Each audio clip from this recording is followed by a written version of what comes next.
सपनों से सावधान रहो। इसलिए मैंने कहा कि सबसे झगड़ा करना, लेकिन अपने भाई से कभी झगड़ा मत करना। भाई भाई आपस में कभी ना लड़े। भाई भाई की भुजा हुआ करती है, ध्यान रखना। भाई भाई की ताकत हुआ करती है। हमसे एक ही आग्रह करूंगा, एक तरफ कुआं है और एक तरफ खाई है। पत्नी आ जाती है, एक तरफ कुआं है और एक तरफ खाई है। मैं फिर भी आंखें बंद करके चलता हूं, क्योंकि मेरे साथ मेरा भाई है। भाई आज तो भाई बचे ही नहीं है। हम दो, बोलो बोलो, हम दो, हमारे कहां दो, एक ही बचा है। तरसेगा, चित्रों में देखेगा ताऊ जी कौन होते हैं, चाचा कौन होता है, मामा कौन होता है, भाई कौन होता है, भाभी कौन होती है, देवरानी कौन होती है। सब रिश्ते खत्म होने वाले। तुम्हें ऐसे दिखाना पड़ेंगे जैसे किताबों में डायनासोर को दिखाया जाता है। वैसे तुम कहोगे कि यहाँ कोई ताऊ भी होता था, यहाँ कोई चाचा भी होता था। कैसी मानसिकता है तुम्हारी? एक औलाद, सारा देश की जिम्मेदारी तुमने ले रखी है क्या मेरे भाई? ध्यान रखिए मान्यवर। अब देखते हैं कल क्या होता है। समझ गए? रात अभी बाकी है, बात अभी, यही रात अंतिम, यही रात भारी। विचार करना है। मैं ये नहीं कह सकता हूं कि बहुत बच्चे पैदा करो, क्योंकि कहूंगा तो सरकार बैन लगा देगी कुछ पर। मैं ये नहीं कह सकता हूं, लेकिन मैं कहता हूं रिश्ते नातों को मारिए, खत्म मत करिए, उन रिश्तों को जिंदा रखने का प्रयास करिए। एक गमले में पौधा लगा के पानी सींचते हो, बच्चों की तरह पालते हो। अपने घर में भी एक दो औलाद हमारे घर में जरूर होना चाहिए। हमारे घरों में रिश्ते जिंदा होना चाहिए। कोई काम नहीं, अपने ही काम आएंगे। झगड़ा जब भी होगा, लड़ाई होगी, कितने भी लड़ने झगड़ने, सासुओं से निवेदन है, कितना भी बहू से लड़ लो झगड़ लो, अम्मा हो, जब पलंग पे लग जाओगी ना, भले ताने मार के दे, अपनी बहू पानी देगी, पड़ोसिन की बहू पानी देने वाली नहीं है। अपनी ही बेटी आएगी, अपनी ही बहू आएगी, अपने ही लोग काम आएंगे। आज लड़ लो झगड़ लो, वक्त फिर वहीं लेकर के आप सुनिए कैसे परिवार रहे होंगे।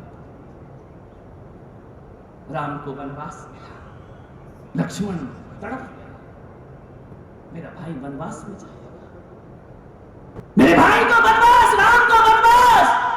लक्ष्मण को इस बात का दुख नहीं था कि भरत को सिंहासन क्यों मिल रहा है। लक्ष्मण को दुख था कि राम को वनवास किस किए की सजा राम को प्राप्त हो रही है। पूरी अयोध्या देखो जिंदगी क्या होती है। सुबह राज तिलक होना है, सूरज की पहली किरण आती है, सब कैंसिल हो जाता है। 14 वर्ष का वनवास दे दिया जाता है। जिंदगी का कोई भरोसा नहीं। तेरे माटी के पुतले ना इतरा के चल, तेरे जीवन का कोई भरोसा नहीं। बूंद पानी के पड़ते ही गल जाएगा, कच्चे बर्तन का कोई भरोसा। जिंदगी का क्या भरोसा?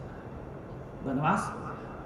दौड़े दौड़े लक्ष्मण पहुंचे माता सुमित्रा के पास।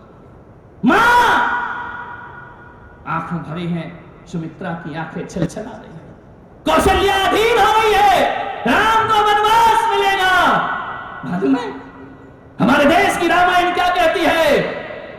वाल्मीकि रामायण कहती है कि दौड़े दौड़े गए लक्ष्मण सुमित्रा मां के पास, चरण छुए। मां, लक्ष्मण को देख करके मां की आंखें भर आई।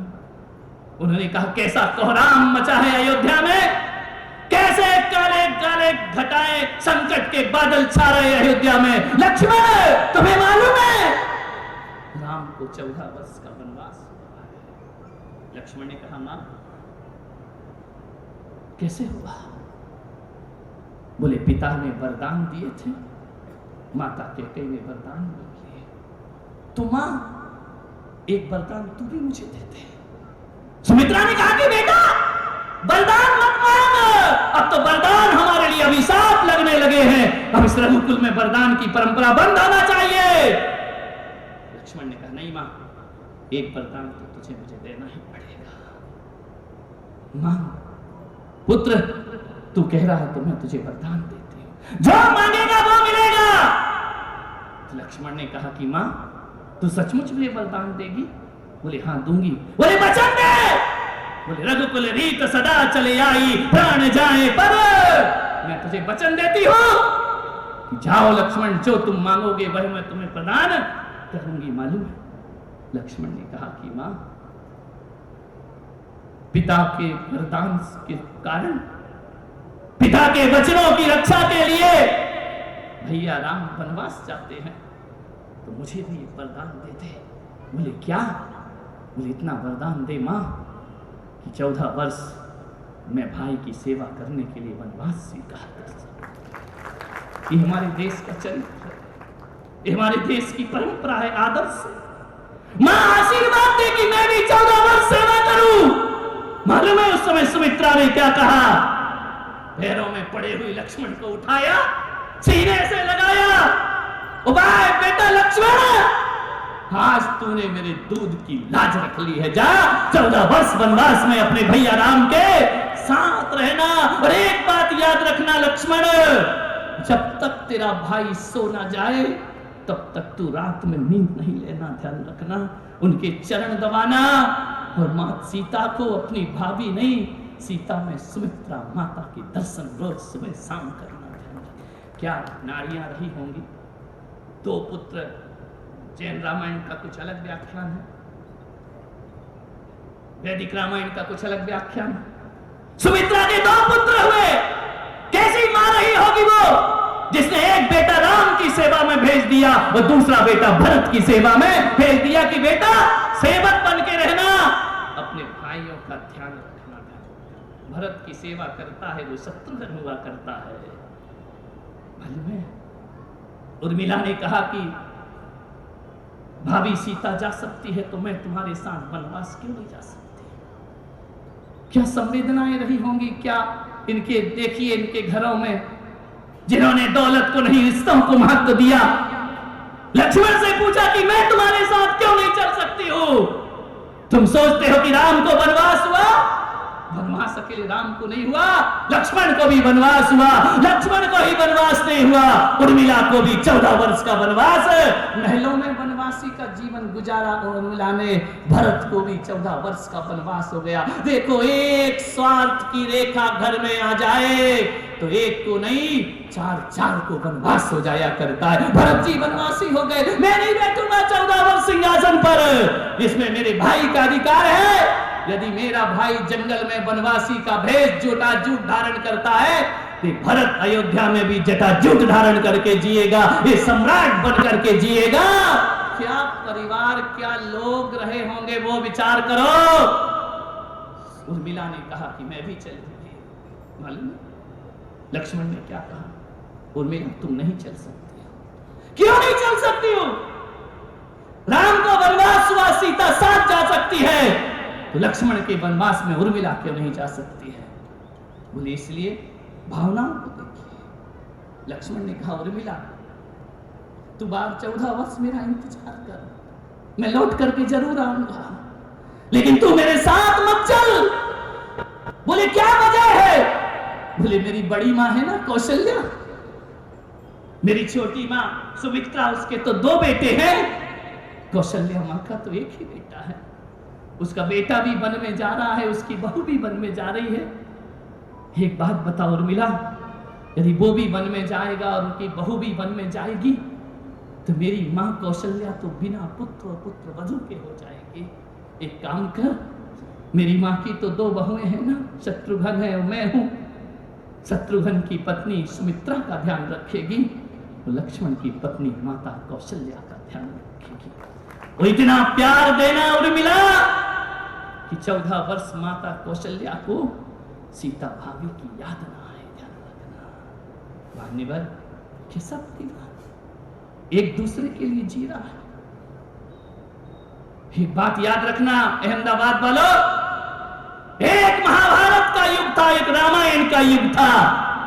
दोनों में ज्यादा अंतर नहीं, बस थोड़ा सा अंतर है। जब 2 भाई कुर्सी के लिए लड़ते हैं तो महाभारत होती है, और जब 2 भाई कुर्सी छोड़ने को लड़ते हैं तो रामायण खड़ी हो जाए। महाभारत का युद्ध तो कुर्सी का था, संपदा का था, जायदाद का था, बंटवारे का था। लेकिन रामायण का युद्ध दौलत के नहीं। दो भाई इसलिए लड़ रहे थे, एक भाई कहता है मैं कुर्सी पर नहीं बैठूंगा, तो दूसरा कहता है कि मैं कुर्सी पर।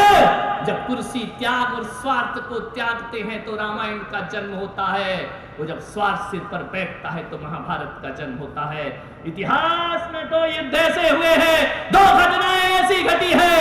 रामायण इस देश का आदर्श है, वो महाभारत इस देश का काला कलंक और काला भ्रष्ट हुआ करता है। विचार करिए कैसे महाभारत ने भाई भाई को लड़ा दिया। स्वार्थ, एक एक सदस्य महाभारत में स्वार्थ के तराजू पर तुल रहा था, और एक एक सदस्य रामायण में स्वार्थ त्याग की भावना लेकर के जी रहा था। ध्यान रखिए, आपसे निवेदन है, रोज पढ़ते हो स्वार्थ त्याग की कठिन तपस्या बिना खेद जो करते हैं।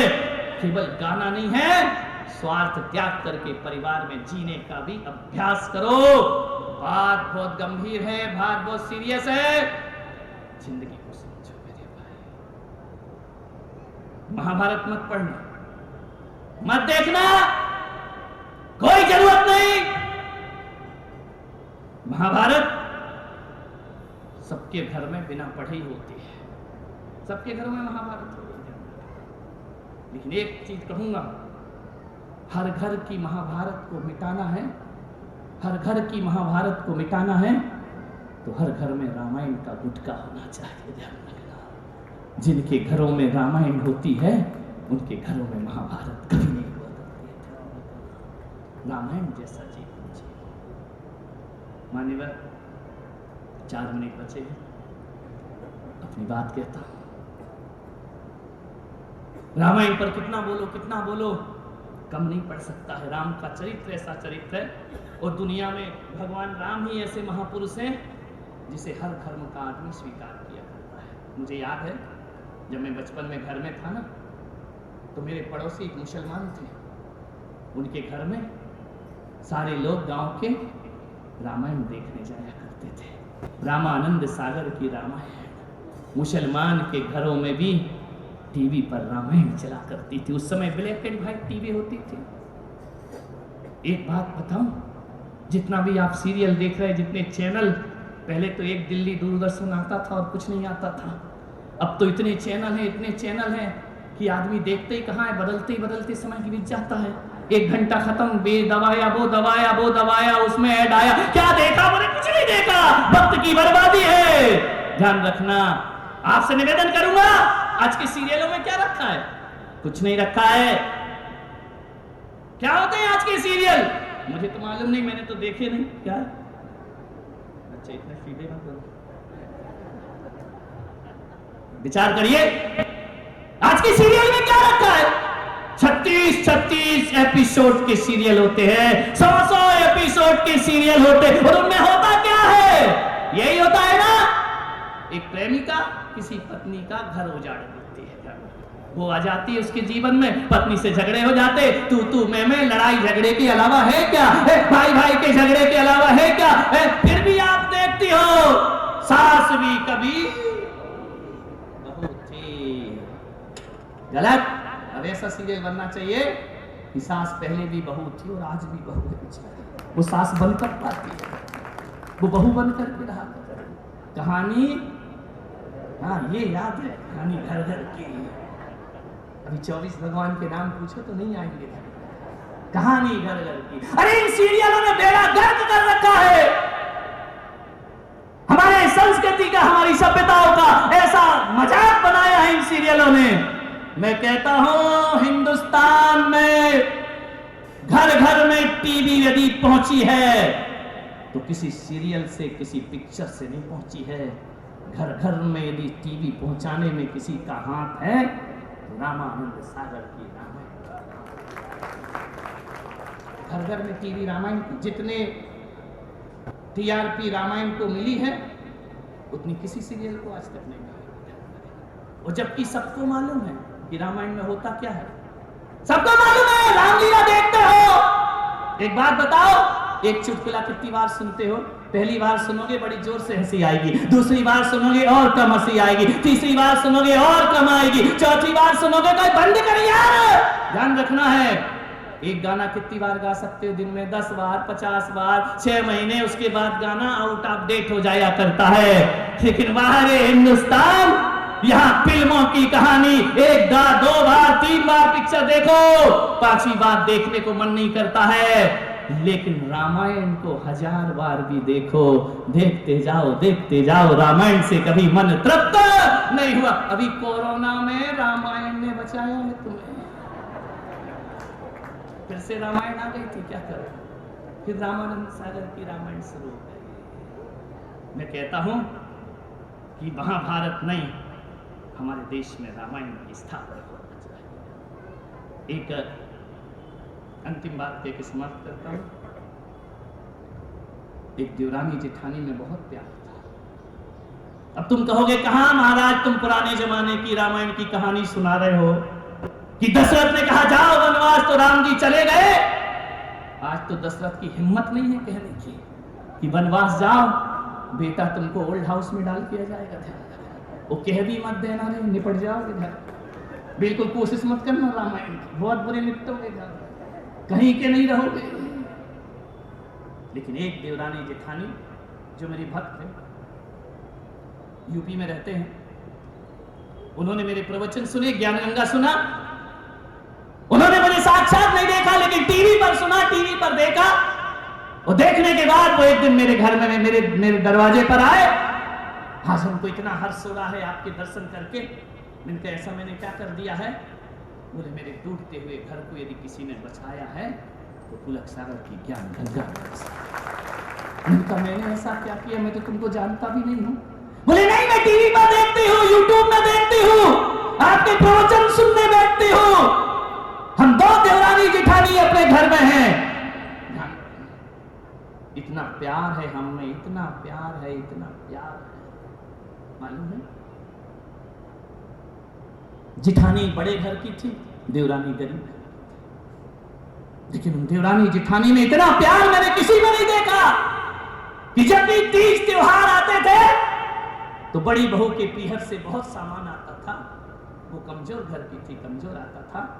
लेकिन वाहरी जेठानी, मालूम है, जब भी कोई सामान आता था पीहर से ना, तो देवरानी को बुलाती थी, उसके सामने पैकेट खोलती थी और कहती थी कि छोटी एक बात ध्यान रख, ये साड़ी मेरे पीहर से आई है, लेकिन मैं तब तक नहीं पहनूंगी जब तक पहले मेरे से तू नहीं पहनेगी। ध्यान रखना है, तू इस साड़ी को पहन, उसके बाद मैं साड़ी पहनूंगी।